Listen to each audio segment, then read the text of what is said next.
So we are here today, and I should say also tonight, because we're interviewing another adoptee from Scotland, Edinburgh, Scotland, the capital. We're introducing Ryan Anderson. Welcome to our podcast. Hi, Ryan. Thank you. Thank you, Sarah Louise, for having me. Thank you. I Very like that, excited. Sarah. Sarah. That should be my As I said, nickname, Louise. Sarah. It's I got, like it. I have to change it from my past nickname. I know, Sarita. Well, I can always have more than one. Anyway, Yeah. welcome, Ryan. Welcome. this is my posh voice, so everyone can understand. We like your posh Is that what's your is that not your normal voice? This is my phone voice. My phone voice. Okay. What's your Can you unfun voice? give us a quick example That's of your unfun voice? not for the podcast, no. Okay. Well, so tell us your story. We're really wanting to hear. We know nothing, so we like to go into these blind a little bit. blind. Yeah. Yeah, I'm all about a storyteller. I love to tell my story to anyone and everyone. I feel like I've got a very unique story. So hopefully people can connect. So I am a foundling. Foundling adoptee. That means I was found on the street. I was born in Morocco, and foundlings. I was told, which I don't know if it's correct. I was just found on the street. Don't know who put me there. Don't know how old I was. Well, I think I knew what date I was born in. But yeah, and I was born in Morocco. And how old were you when you were found?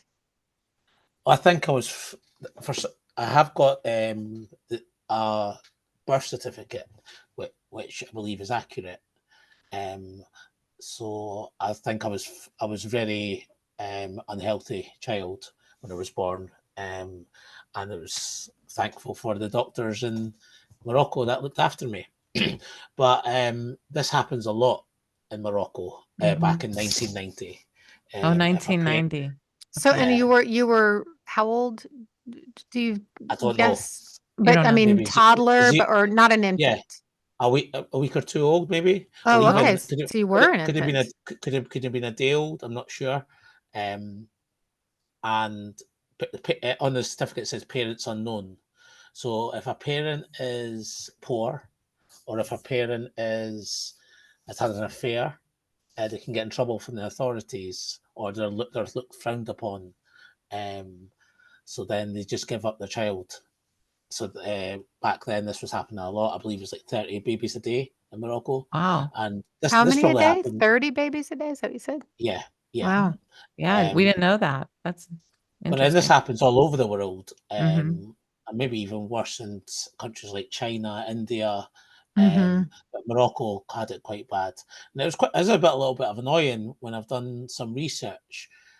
Some of the African countries, not many of them are affected that much, I believe, with adoption.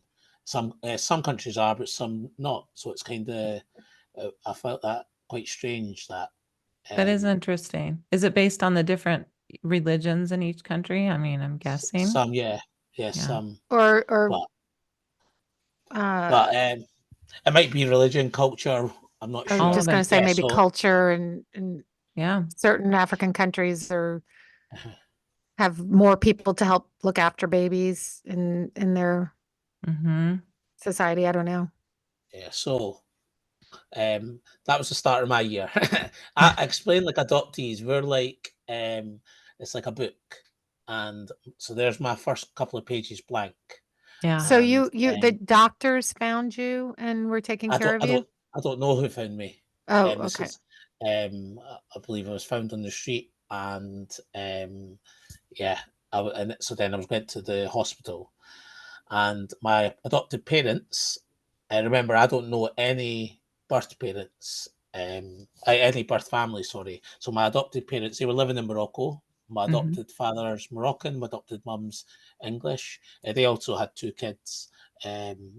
who were their birth kids, natural kids, and my mother chose to adopt, wanted to adopt.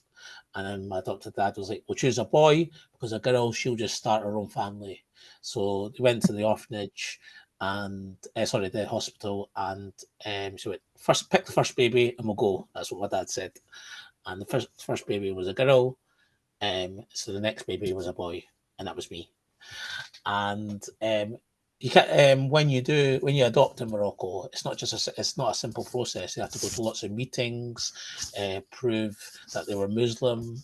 That's what I was And going to ask you. Did they have to they, be Muslim, and did they have to be yes, citizens, or could they just be working there as a permit? Like, do they both have to be well, citizens, or how did that work? I mean, well, probably not I believe, since he was adopted. yeah, Well, I I'm believe they saying, got. like, if you have to do something for it. Yeah. So I believe they thought they got all the paperwork sorted. So when they picked me up, ready to take me home, take me to Scotland, what happened? I couldn't get out the country. Yeah, So that's they interesting. were running out of money. So they had to leave me for 3 months. Oh, So I got left with a foster family for 3 months. So then I describe my life as 3 families.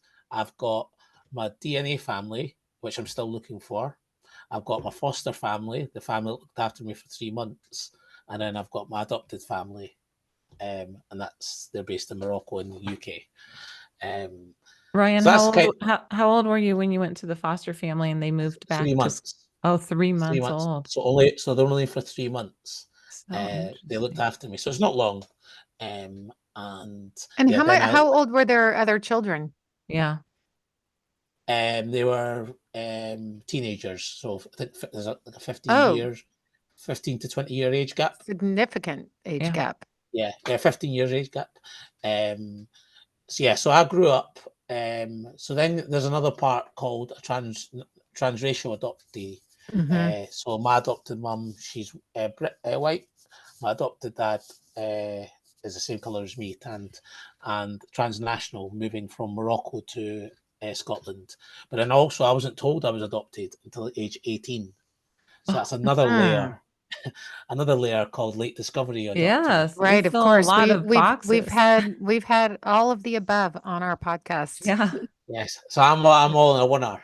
Yeah, But you're a um, double I winner. was my mum was great. Me and my dad didn't really get on, and I was always ashamed growing up. I was ashamed how Well, much and you money we didn't know got you were adopted, so you had you had a sense of shame and not before. really knowing why. Yeah. So, No. I had a reason. I had a shame about my adopted family. I was ashamed of being Muslim. I was ashamed Mm-hmm. of having an Arabic name. I Mm-hmm. was ashamed of where I was born. I used to lie and say I was born in Scotland. And now I'll tell anyone and everyone I'm born in Morocco. Like when I used to have my passport, I used to hide my Right. passport because I was scared people, um, yeah, could, What was your Arabic name? When did you change to Ryan? Rashid. So I Rashid. changed at age 19. So Okay. I found out adoptee. I found out I was adopted at age 18. I changed my name at age 19. And I also got a nickname. So I've got all these identities. And it's kind of like being an adoptee. You don't know who Yeah. you are. You can just change into different people. Um, yeah, so finding out at 18. Then what made it even worse then was I had all this shame. I then kept it a secret for 12 years, and telling no one. How did you find And this out? my mum wrote me a letter. I found out my mum, so I broke down. I was upset. She done it out of love because she was too scared to tell me. Some people are told because they're like out of nastiness. And my mum said, "I'll try and help you as much as you can." And other people, some mothers are like, "I'm not telling you nothing." I'm quite nasty about it. but let me back up for a second. So you and your mom were close. You and your dad didn't get along. How was your childhood in terms of It was okay. They've done and their best. friends and all that stuff? And then were you not living Well, at home when your mom wrote you a letter, or Mm-hmm. were you still living with her? And wrote you a letter? Well, I was still living with her. I was at age 18. My mum and dad got divorced, and yeah, I always knew something wasn't right with me. But Yeah, especially with your I- father, maybe like some disconnect or. yeah, so some people say, your mum done the right thing, but it's now my mum didn't have any advice. By the way, she wasn't given a rule book on what to do with adoptees, and yeah, she done what she thought was best, which some people agree. But the right thing to do is to tell your child at a Yeah. young age. But it's a horrible. It's just you're just delaying Yeah. the inevitable, and it's a lie. You And must have gone that's through a lot of identity crisis during that time. That would well, be. when I was 18, I just kind of got involved in alcohol and drugs, but Mm. Lot I was having common, fun. yeah. I was Did having a lot of fun, and it was great. It was it, and I took alcohol and drugs before I found out I was adopted, so it was not as if I turned to them. Mm-hmm. It was just I had a whole my friends were my family, and I was just looking for the next party. So then that led me to turn into this party animal, and and all I this used to time you were were you still living with your mother or? no so sorry age 18. Hmm. I found out I was adopted, and I just went and got my own flat. And were Um, you upset about it? yeah, yes, but then we Yeah. still talked, and I got over it, but I just ignored it and bottled it up. Buried So it yeah, down a little bit. Mm-hmm. yeah, I went and I got my own flat, learned to stand on my own 2 feet, got a job, and then eventually got into traveling, and I worked out in a party island called Ibiza, and then Mm-hmm.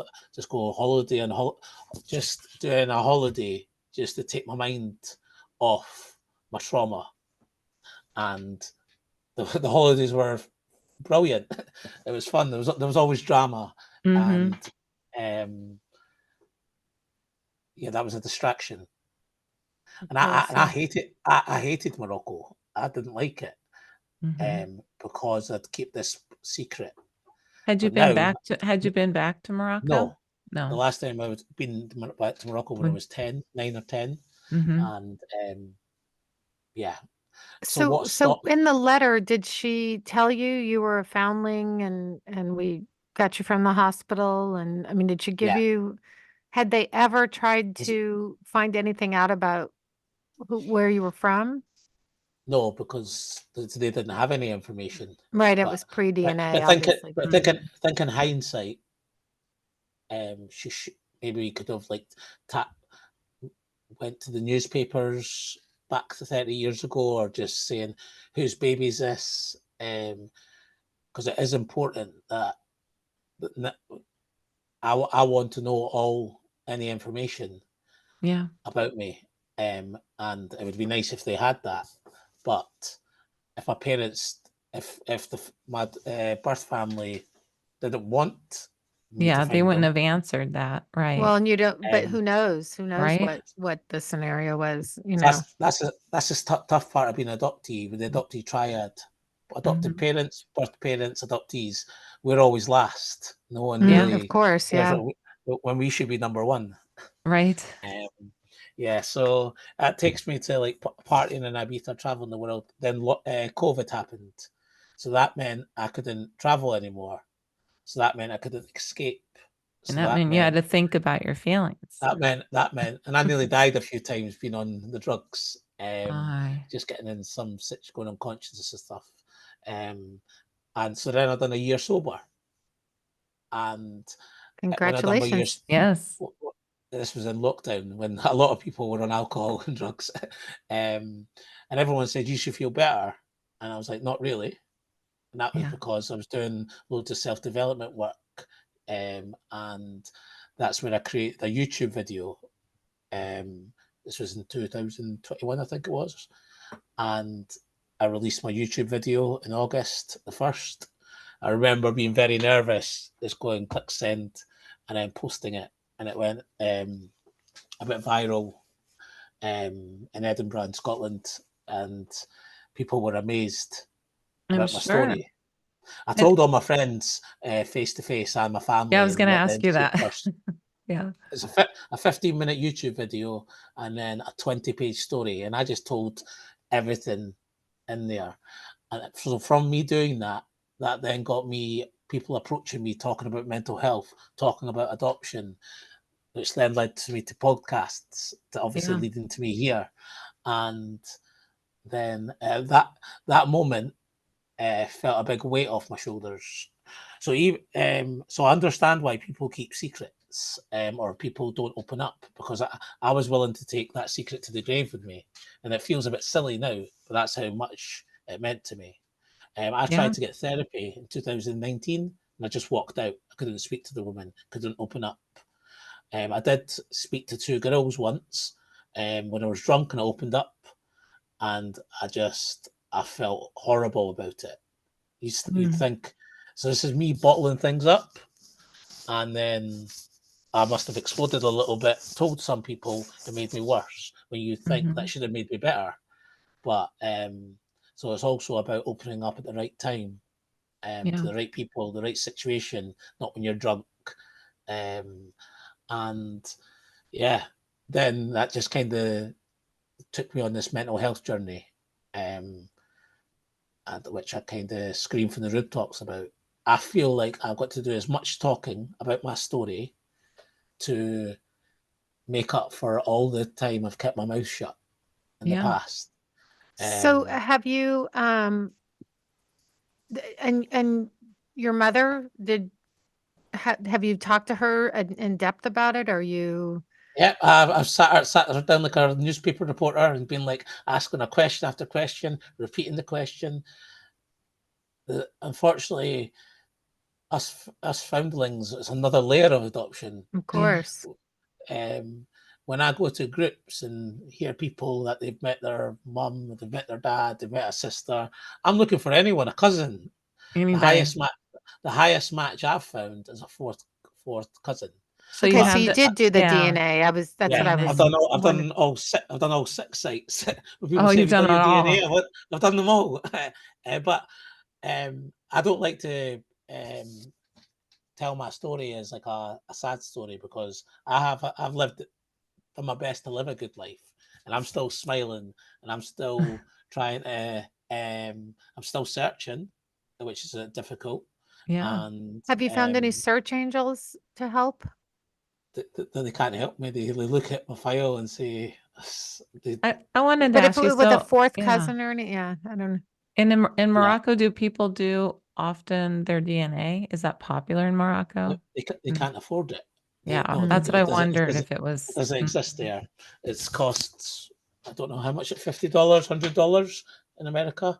Yeah. Um, can they afford that in Morocco? No. No.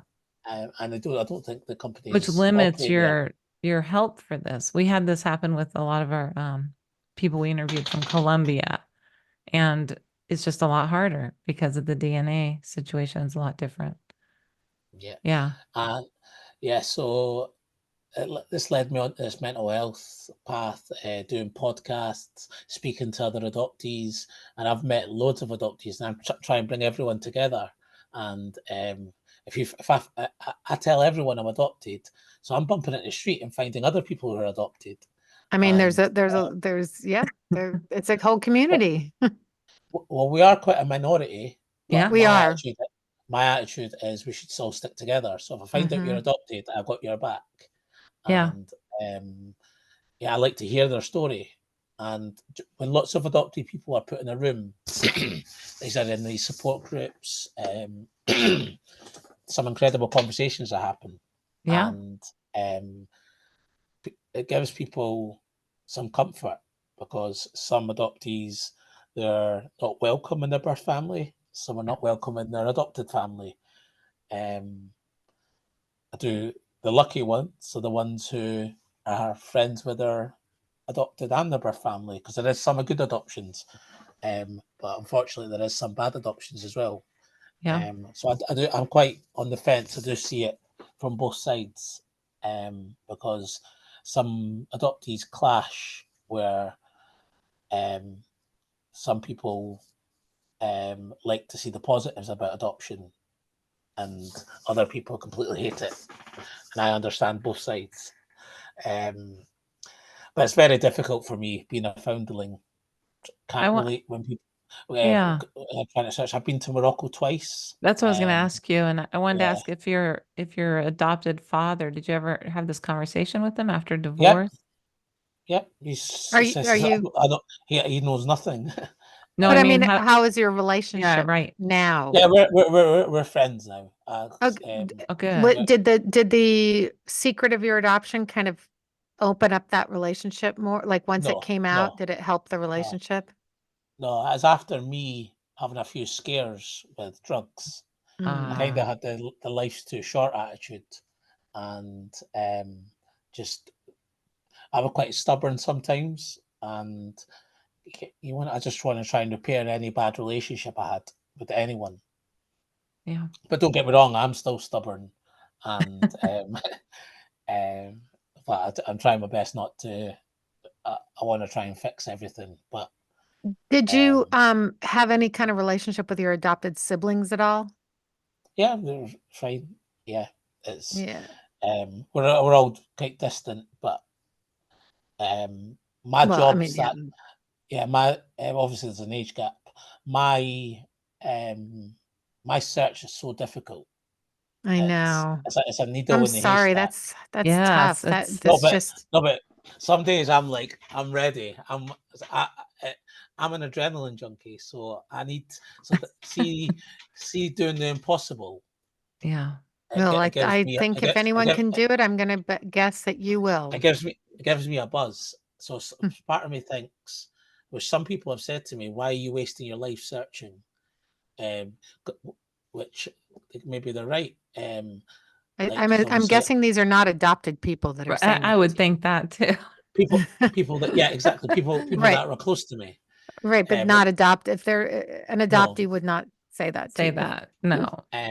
But then that when I do get comments like that, that's a kept privilege, as we call it. Obviously, it starts to play on my mind. Like these are my vital years to. So when I kept my adoption a secret, it meant I never had a partner because I wouldn't let anyone close. Right. And age 31, 32, I'm kind of doing opening up to people what I should have been doing at age 18. So I feel like I've lost a chunk of my life. And obviously, I would love to start a family one day, but I would rather like to have my mental health sorted before I do make that step. And just trying to juggle that and search and life in general can be a bit difficult. So I'm thinking, what direction should I go in? And when you're searching for your family, you kind of need to search as soon as possible because you never know what tomorrow brings. Right. So I have this constant thought that I should be in Morocco trying to find my family because every day I'm not there is a day wasted. Every day I'm not there kind of could be like a day preparing, but I've made it. I don't know why, but I really find the urge to try and find family over there. So mainly just to be that inspiration so as much as people said you're wasting your time, some have said I'm very proud of you, you're inspirational going to a country where they speak a different language, try and find a family that you have no information about. I just rocked up to TV studios and go, hi, do you want to take my story? And they're like, yes. I was the second time I went, I was just stopping everyone in the street showing them my Arabic version of a story. Were there any pictures of you? Do you have pictures of you as a baby? Just yes. Okay. But and have you gone back to the hospital where you were? I'm assuming you did, but yeah. I've went through hours and hours of queues and files, and unfortunately, they've not found anything. They did say that 6 babies were born on that day. Wow. Two of the mums were their first baby, but they wouldn't give their names out. So I need to go back I'm fine. And remember, when I've visited Morocco twice, I've only been for 5 days, so it's quite in and out. They're very Yeah, you slow in need Morocco. time. You need I, time. and I'm impatient.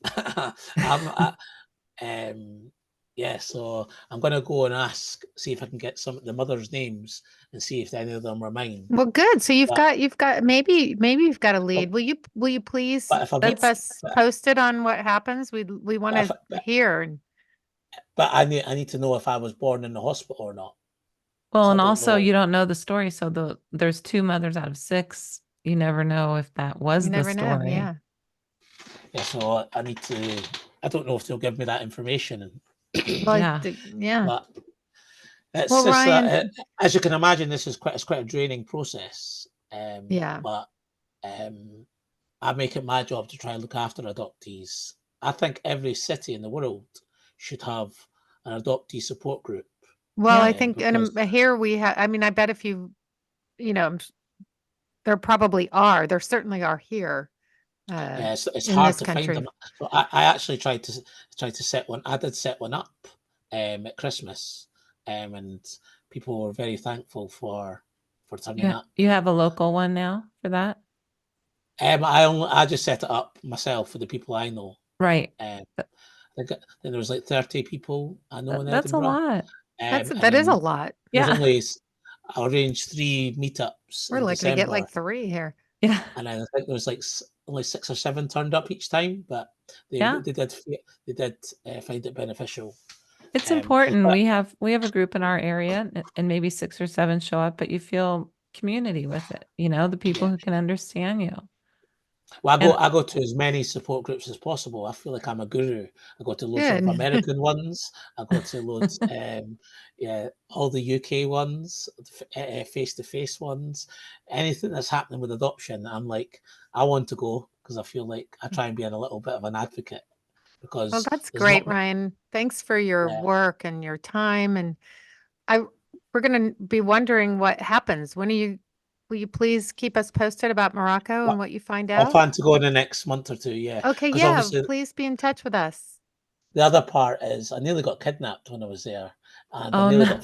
I nearly got frauded. So as much as I can jump about and say, I, I'm looking for my family, some people will be like, "Look at this guy from the UK, jumping around. He's got money." Yeah, Um, right. so I have to be careful. And Yeah. someone tried to charge me £6,000 once for $6,000 for lawyers' fees. I ended up getting it done for like $10.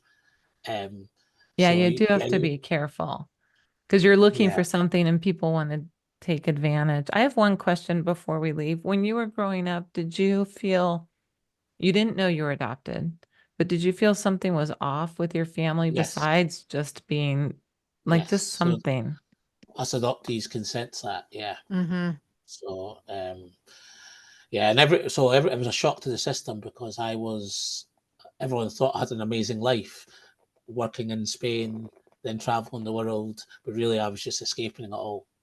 Mm-hmm. And Filling a hole. yeah, and then now I'm currently 7 months or 8 months off alcohol and drugs. I still have lots of down So days. good. Yeah, I'm sure.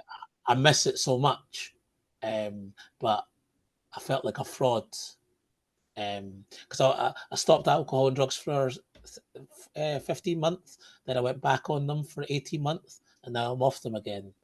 Um, but And I I'm going to still tell you now, they're not your friend.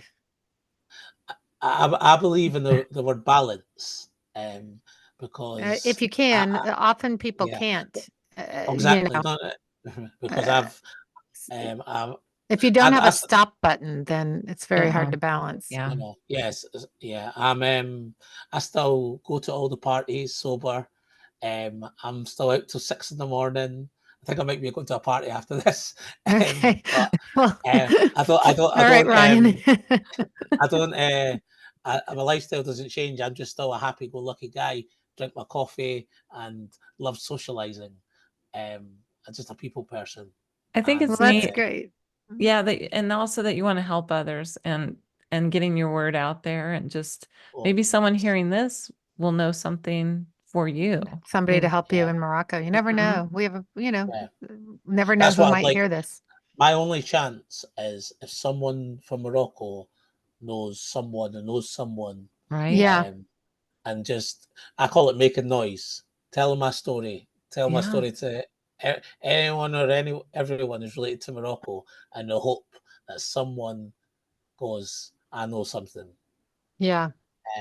So that's what hope I've got, and I believe in manifestation, positive thinking, Me and too. I've also got to believe if it doesn't happen, it wasn't meant to be, and I've got to be okay with that, because that's also then again setting a good example that. The good news is you are young. So, I mean, there is, you know, I don't feel young. I know you don't feel young, but I can tell you, you are young because we don't feel young, but you do have time in the way that just keep looking. I mean, you are 30 and each 34. year, Yeah. okay, but each year you'll keep finding some more things and maybe you part of the journey is just telling your story, getting sober, having people relate to that you're relating to, and eventually it will lead to the answer. Or maybe Well, that's DNA changes and all those things, right? Yeah. that And that a search angel might be able to Right. help at some yeah. point. Just yeah. Thank you so much, Ryan, for coming on. It was really great having you, and Mhm. you have such a great spirit. So I Yeah. really enjoyed our time together. Thank you for having me. And Thank stay in you, touch Ryan. so we know what's happening. Please Of tell us course, from of there. course. Be Okay. Yeah, of course. safe. Be Yeah. Be safe. safe. I'll try. I must. Yes. Be safe. I'm a spontaneous guy, adrenaline. We So can tell. I know.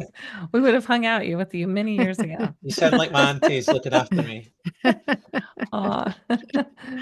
We're gonna keep an eye on you. Yeah. Thank you, Ryan. Thank you. Thank you. Bye-bye. Bye. Bye.